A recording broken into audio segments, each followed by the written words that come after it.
और पवित्र आत्मा के नाम पर आमीन। सबको जय यीशु।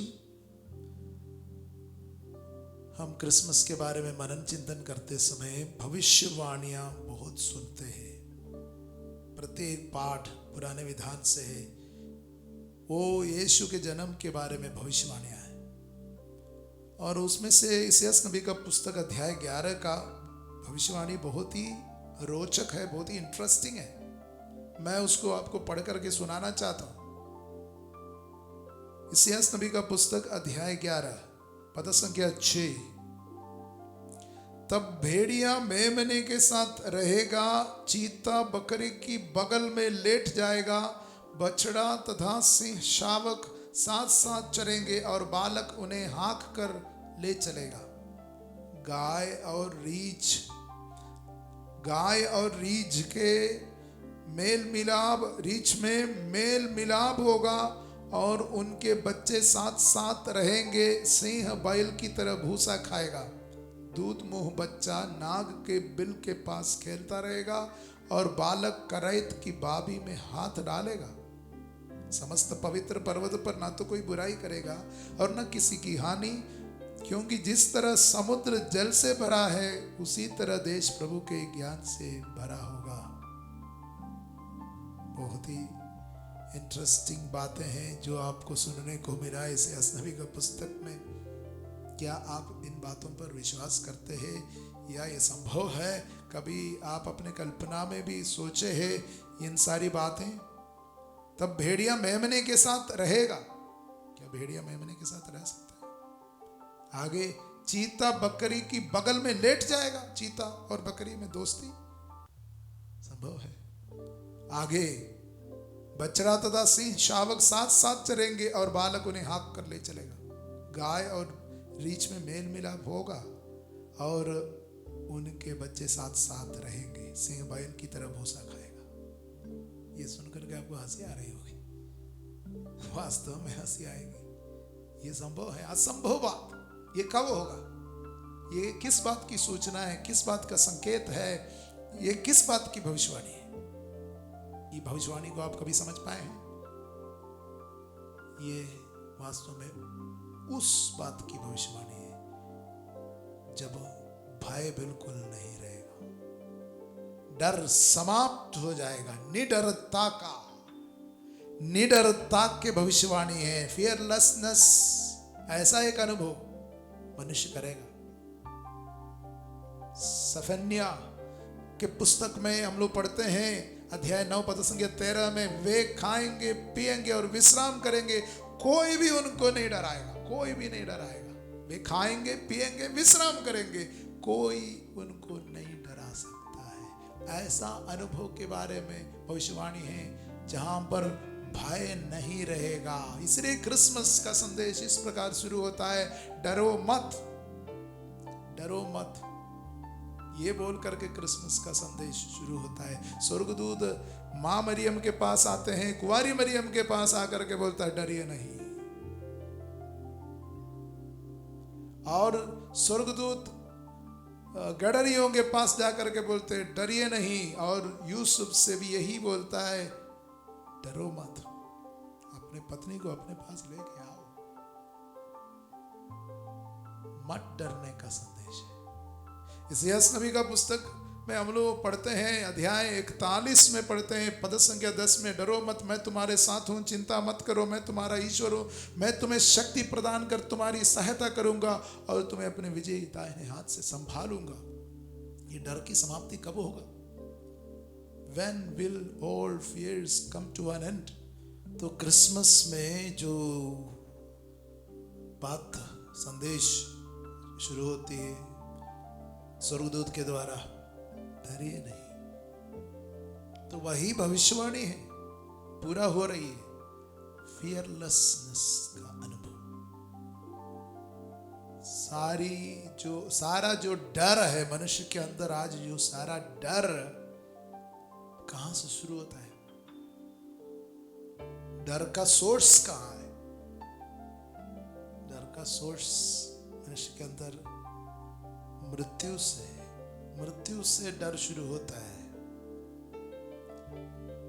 मनुष्य मृत्यु से सबसे ज्यादा डरते हैं। मनुष्य का सबसे बड़ा एनिमी, सबसे बड़ा शत्रु शैतान नहीं है। जैसे कि बहुत लोग बोलते हैं कि शैतान सबसे बड़ा शत्रु है। शैतान कौन है उन लोग नहीं बताते हैं। दुष्टात्मा है और डराते हैं, लेकिन मनुष्य का सबसे बड़ा शत्रु मृत्यु है। मृत्यु, वो उसी से मनुष्य के अंदर डर उत्पन्न होता है। और सारा डर को समाप्त करने वाला संदेश है क्रिसमस का। इसलिए सफन्या के पुस्तक में हम लोग पढ़ते 9:13 में, वे खाएंगे पिएंगे विश्राम करेंगे, कोई उनको नहीं डराएगा। यशायाह नबी का पुस्तक में हम लोग पढ़ते हैं कि सिंह और सिंह शावक और भेड़ वे सब दोस्ती करेंगे, चीता और बकरा दोस्ती करेंगे, बालक करैत के बाबी में हाथ डालेंगे और वो खेलता रहेगा वहां पर नाग के साथ, जहरीले सांप के साथ खेलता रहेगा। क्या ये सब संभव है? संभव है। फियरलेसनेस जब आएगा, निडरता आएगा, उसी के बारे में भविष्यवाणी है। उसको लिटरली हम लोग नहीं समझ सकते इसका आंतरिक अर्थ, यानी उसका जो रहस्यमय जो मतलब मर्म हमें समझना है। क्रिसमस वो प्रेम का संदेश है जो भय को पूर्ण रूप से समाप्त करेगा। मैं आपको बाइबल से वो दृष्टांत सुनाना चाहता हूं जो यीशु ने हमसे कहा है, जो संत लूकस का सुसमाचार अध्याय 15 में है, बहुत फेमस है। ये gospel with in the gospel है। ये दृष्टांत लूकस का सुसमाचार अध्याय 15 में है। हम लोगों ने बहुत बार इसको पढ़ लिए है। वो 15 पद संख्या 1 से ईसा का उपदेश सुनने के लिए नाकेदार और पापी उनके पास आया करते थे। फरीसी और शास्त्री ये कहते हुए भुनभुनाते थे, यह मनुष्य पापियों का स्वागत करता है और उनके साथ खाता पीता है। इस पर ईसा ने उनको यह दृष्टांत सुनाया, यदि तुम्हारे 100 भेड़ें हो और उनमें एक भी भटक जाए तो तुम लोगों में कौन ऐसा होगा जो 99 भेड़ों को निर्जन प्रदेश में छोड़कर ना जाए और उस भटकी हुई को तब तक ना खोजता रहे जब तक वह उसे नहीं पाए। पाने पर वह आनंदित होकर उसे अपने कंधों पर रख लेता है और घर आकर अपने मित्रों और पड़ोसियों को बुला लेता है और उनसे कहता है, मेरे साथ आनंद मनाओ क्योंकि मैंने अपनी भटकी हुई भेड़ को पा लिया है। मैं तुमसे कहता हूँ इसी प्रकार 99 धर्मियों की अपेक्षा जिन्हें पश्चाताप की आवश्यकता नहीं है, एक पश्चातापी पापी के लिए स्वर्ग में अधिक आनंद मनाया जाएगा। तो स्वर्ग का जो प्रेम, वो 99 को छोड़ करके एक के पीछे जाने वाला प्यार, कभी न त्यागने वाला प्यार, एक को कभी न भूलने वाला प्यार।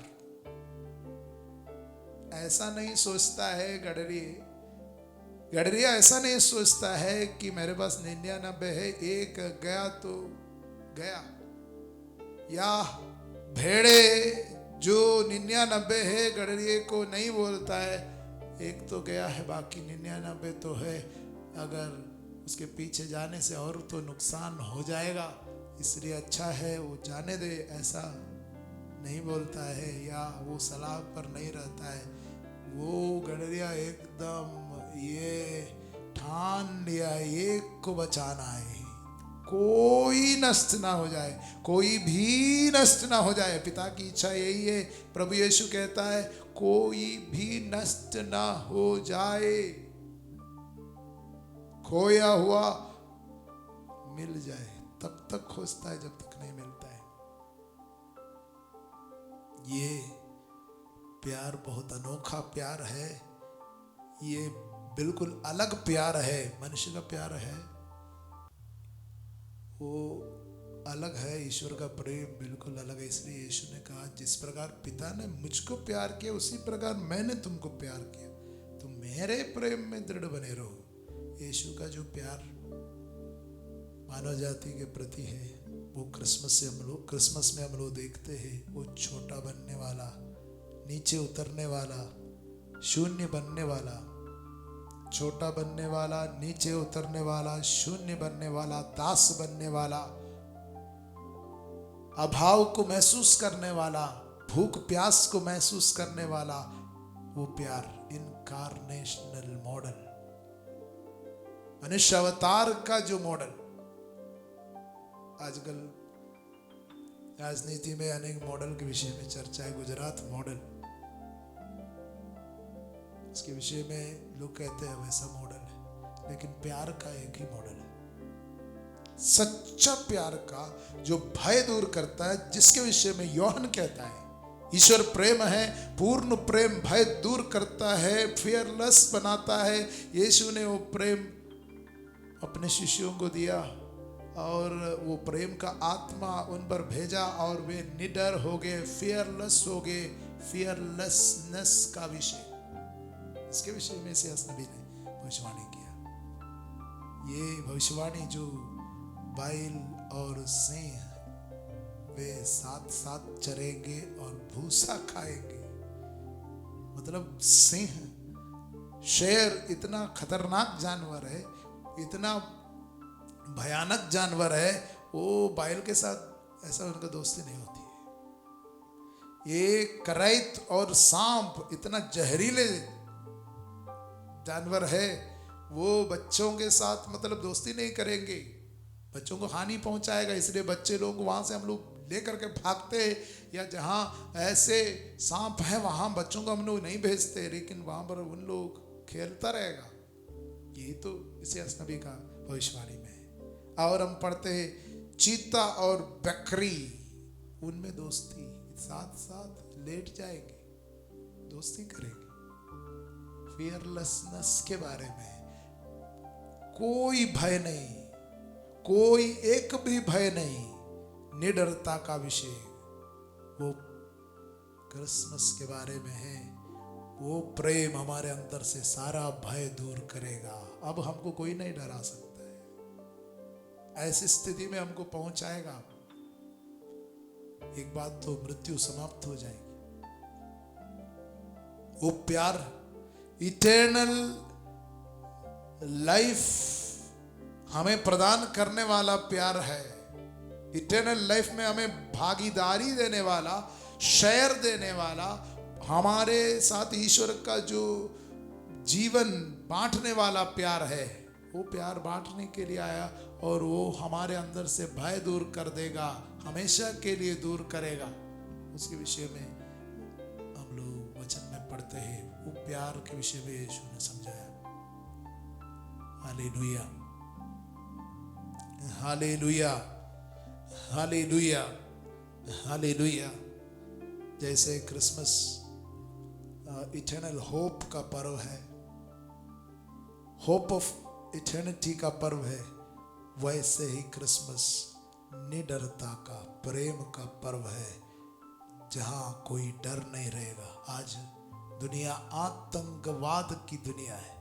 हर रोज, हर साल ये आतंकवाद के बारे में हम लोग सुनते हैं और उसके बारे में सुन करके डर महसूस करते हैं, और बड़े बड़े लोग डरते हैं। या अमेरिका में आतंकी हमला हुई है, इंडिया में आतंकी हमला हुआ है, यूरोप में आतंकी हमला हुआ है, और इज़राइल में आतंकी हमला हुआ है। ये सब सुन करके हम लोग डरते रहते हैं। ये डर का कारण क्या है? दूसरा हमारा भाई या बहन दूसरे धर्म का हो, दूसरे कौम का हो, दूसरे राष्ट्र का हो, उससे हमारे अंदर इतना डर कैसे आ गया? हो सकता है रिलीजियन की वजह से ही आया, धर्म के बारे कारण आया। धर्म का जो किताब है उसी की वजह से डर फैल रहा है। उस समय हम लोग क्रिसमस मना रहे हैं। अब क्रिसमस मनाने वालों के अंदर भी डर है, क्योंकि वहां पर भी हमला हो सकता है। ऐसी परिस्थिति में है, लेकिन भविष्यवाणी ये है, फियरलेसनेस ये कब होगा? जब हम ईश्वर के सच्चे प्रेम को महसूस करेंगे। वो सच्चे प्रेम से हम लोग ओतप्रोत होंगे। वो सच्चे प्रेम हमारे अंदर से भय को निकालेगा, तभी हम दूसरे को मदद कर सकते हैं उनके हृदय से भय निकालने के लिए। वो पूर्ण प्रेम वही निकाल सकते हैं। ये उनका पहला पत्र अध्याय 4 पद संख्या 8। प्रेम में भय नहीं रहता है, प्रेम में भय नहीं रहता है। जो डरता है उनका प्रेम पूर्णता तक नहीं पहुंचा है। पूर्ण प्रेम भय दूर करता है। Perfect love cast out fear. हम जानते हैं आदम वाटिका में जो बीमारी आदम के हृदय में शुरू हुआ वो भय का था। वो डरने लगा, वो ईश्वर से ऐसे डरने लगे, वो भागने लगे, छिपने लगे, और डर के कारण वो प्यार नहीं कर पा रहे थे। अब यीशु का आगमन से वो डर बाहर निकलेगा, डर बाहर निकलेगा। जैसे प्रकाश आते समय अंधकार बाहर निकलेगा, उसी तरह यीशु के आगमन से, वो प्रकाश से, वो प्रेम के प्रकाश से, वो प्रेम की ज्योति से, संपूर्ण प्रेम की ज्योति से हमारे हृदय से भय निकलेगा। निडर हो जाएंगे। May this Christmas cast out all the fears from your heart, from this society. Let us all be fearless. Let us not be afraid of the other. दूसरे से हम न डरे। सबके हृदय से ये क्रिसमस भय दूर करे। इस तरह हम क्रिसमस के संदेश को आगे बढ़ाए। हम लोग क्रिसमस के फियरलेसनेस का संदेश वाहक बने, निडरता का संदेश वाहक बने। हमारे हृदयों को पवित्र आत्मा आलोकित करे। सबों को आने वाले क्रिसमस की मुबारक है। जय यीशु।